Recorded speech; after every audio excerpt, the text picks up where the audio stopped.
cries for a ceasefire in the Middle East grow louder. Release the captive, most of the captive that you can, before it is too late. After the Israeli military makes a discovery. Taking Labor Day off. We're taking back Labor Day for the workers. Why thousands of union hotel workers went on strike this past weekend. And sparking a change. We've picked up a lot of bottle caps, a ton of cigarette butts, a few straws. How a 9-year-old girl inspires her community to help the environment. These stories and more coming up on Newsbreak. Hello, South Florida. I'm Jason Arrow. I'm Samantha Gutierrez. Today is Tuesday, September 3rd, 2024. Live from the Lee Caplin School of Journalism and Media in North Miami, this is Caplin News. Israel's largest labor union calls for a shutdown of the economy as hundreds of thousands gather in the streets to protest against Prime Minister Benjamin Netanyahu handling the ceasefire negotiations after the death of 6 hostages.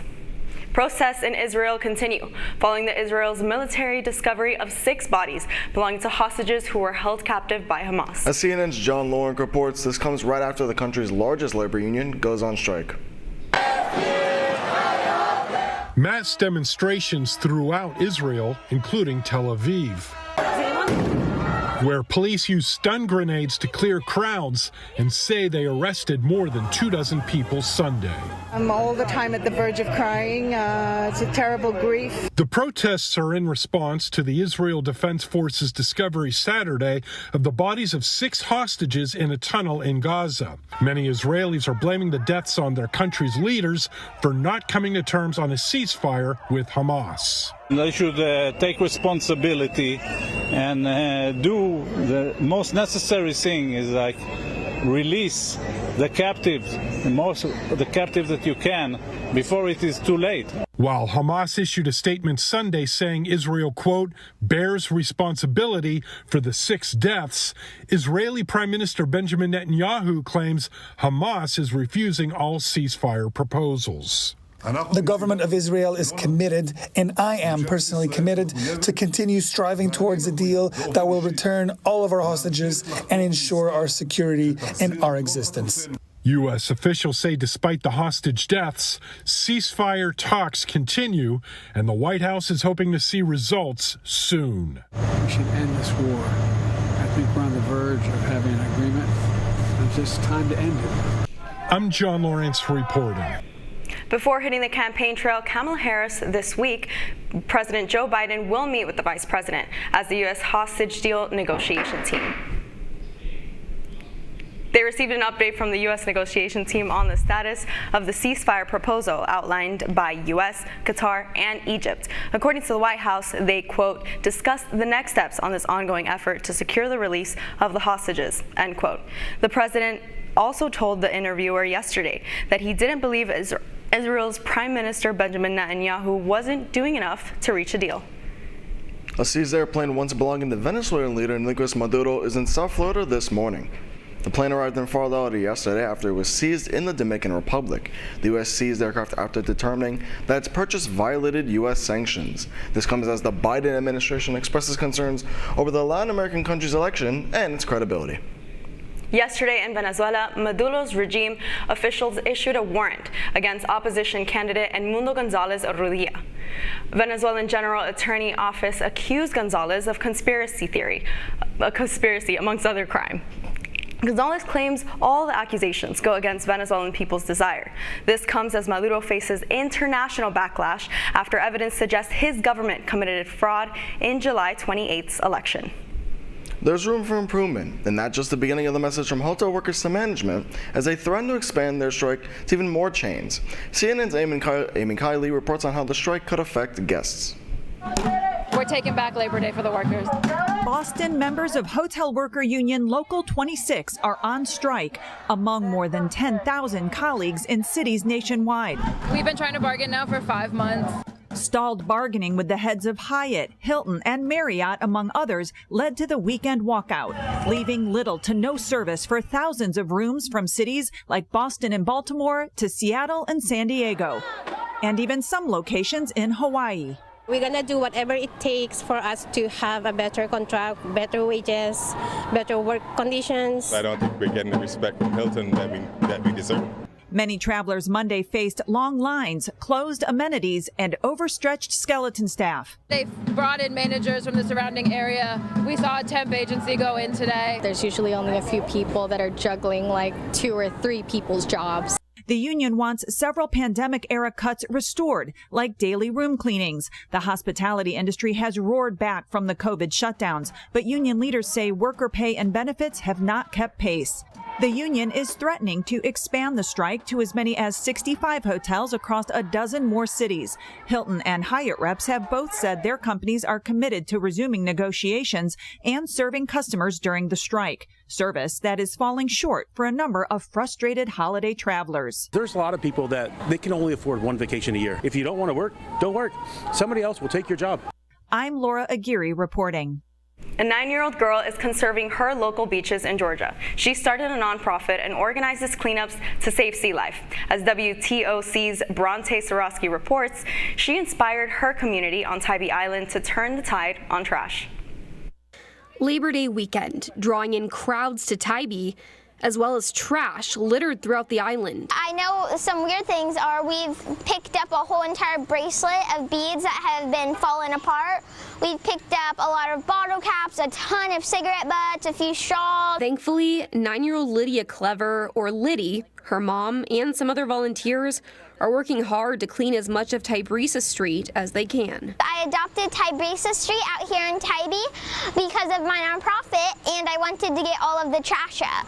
One day, after noticing how much trash was left at the beach whenever she would visit, Liddy started cleaning herself, even wanting to donate a cleanup station with trash buckets and grabbers to her school. The principal said I couldn't do it because they only accepted donations from nonprofits. So, the nonprofit Save Sea Life with Liddy was born, organizing cleanups on Tybee Island every month, if not more. She's like, wait, if we can teach other kids to care, then we won't have a beach to clean up because they'll know not to put trash on it. Now, 3 years later, the nonprofit has grown beyond just organizing cleanups. And with the pretty trash, Lydia actually keeps it and she makes trash art out of it. So she'll make whale tails, sea turtles, giant canvases. Liddy sells this art, saving up to help a local sea turtle at the Tybee Island Marine Science Center. She's raising money for West East Tracker, so I think we're about $300 away. She's already raised $900. That's not all for the 9-year-old. She's published 2 books, teaching about humans' impact on our oceans and about endangered sea creatures.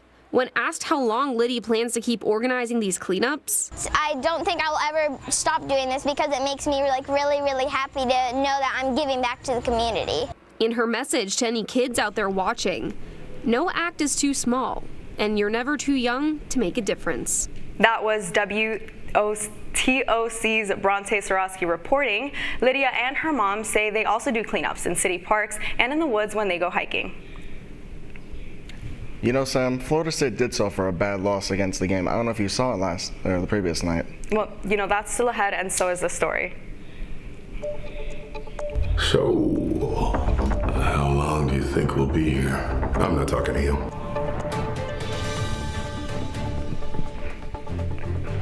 A sneak peek into what movies are hitting theaters this month. Newsbreak will be back in 2 minutes. Severe weather can strike anytime, anywhere, but there's a simple way to stay safe. Hey, Jim Cantore here. I stay safe in dangerous weather by planning ahead. You can stay safe too with a few easy steps. Build an inexpensive kit with supplies for your family's needs. Write down important information like phone numbers and medications. Always talk with your family and remember any pets in your planning. Be ready, be safe. Start your plan today at ready.gov/plan.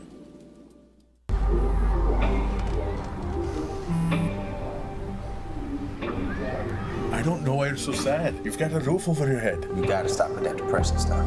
That's what white people think. You all right? It just feels like it's coming from everywhere. Do you want to talk about it? You can talk to me if you're feeling sad. Whenever you need to talk, I'm here, okay?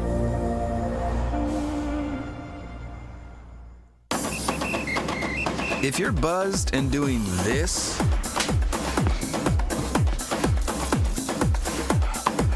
to make yourself feel okay to drive,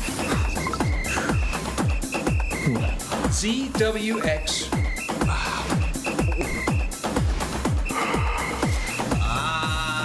You're not okay to drive. YGKLVW. Regular you.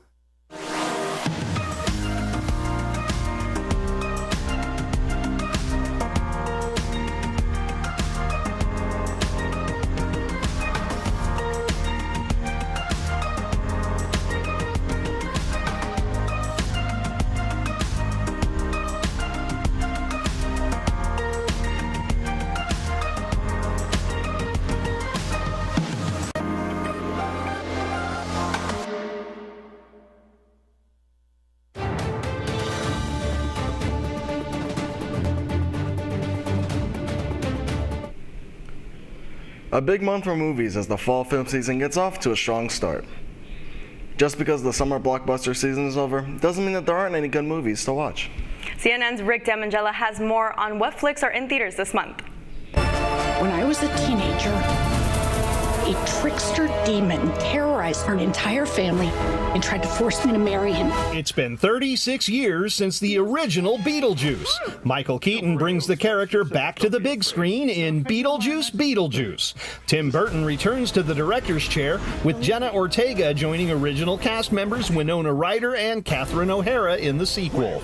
The Juice is loose in theaters once again September 6th. How did you end up here? Work. What do you do? Retirement planning. Dave Bautista is an assassin who falls in love with a dancer played by Sofia Boutella in the romantic action flick The Killer's Game. Terry Crews, Pom Clementif, and Sir Ben Kingsley co-star when the contract goes live September 13th. So, how long do you think we'll be here? I'm not talking to you. Before they were enemies, Optimus Prime and Megatron were allies. Chris Hemsworth and Brian Tyree Henry voiced the duo in the animated adventure Transformers 1. The Robots in Disguise invade theaters September 20th. Processing language. You need to learn how things work on this island. Another animated robot tale arrives a week later in DreamWorks' The Wild Robot, based on the children's book series by Peter Brown, with Lupita Nyong'o voicing Roz, the wayward automaton. The Wild Robot arrives in theaters September 27th. In Hollywood, I'm Rick Damangela. Week 1 of the college football season ended last night, and we already have a major upset alert in Florida, as FSU became the first team in the nation to fall 0-2 after a disappointing loss at home against another ACC school in Boston College. Senior quarterback DJ Uiagalelei struggled to get the offense going all night, while BC broke straight through the defense for a final score of Boston 28, FSU 13. FSU ranked 10th nationally before the beginning of the season. The Miami Hurricanes might have their swagger back after this week. On Saturday, the Canes traveled to Gainesville to take on the Florida Gators in week 1 of college football season. Miami was led by transfer quarterback Cameron Ward, who threw 385 yards and 3 touchdowns. The final score was Miami 41, Florida 17. Miami will take on Florida A&M Rattlers in their home debut on Saturday. You're watching Newsbreak, and we're coming right back. Last week, Brandon met a girl on a dating app.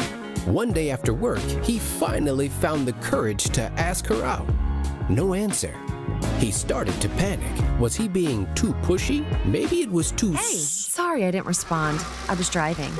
I would love to go on a date. How does tonight sound? Brandon tried to play it cool, but inside he knew. A girl so smart, so responsible. She must be a keeper.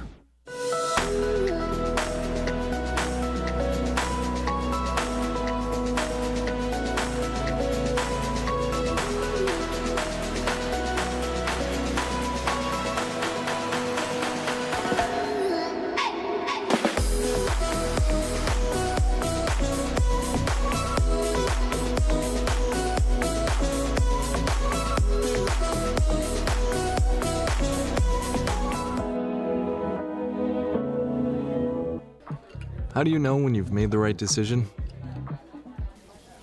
It's the feeling you get in your gut. The one that tells you what's right or wrong. It's the one that says, sure, I can have a drink.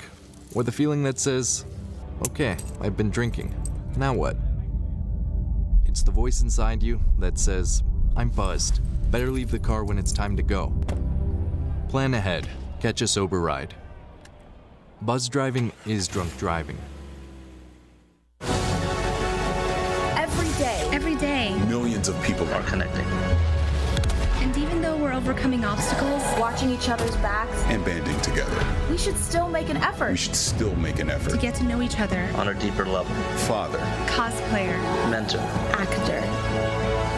it's time we take a step forward It's time we take a step forward. Come together. and discover How accepting our differences can make us stronger. That's all the time we have for Newsbreak. I'm Samantha Gutierrez. I'm Justin Howard. Get more news anytime on caplinnews.fiu.edu.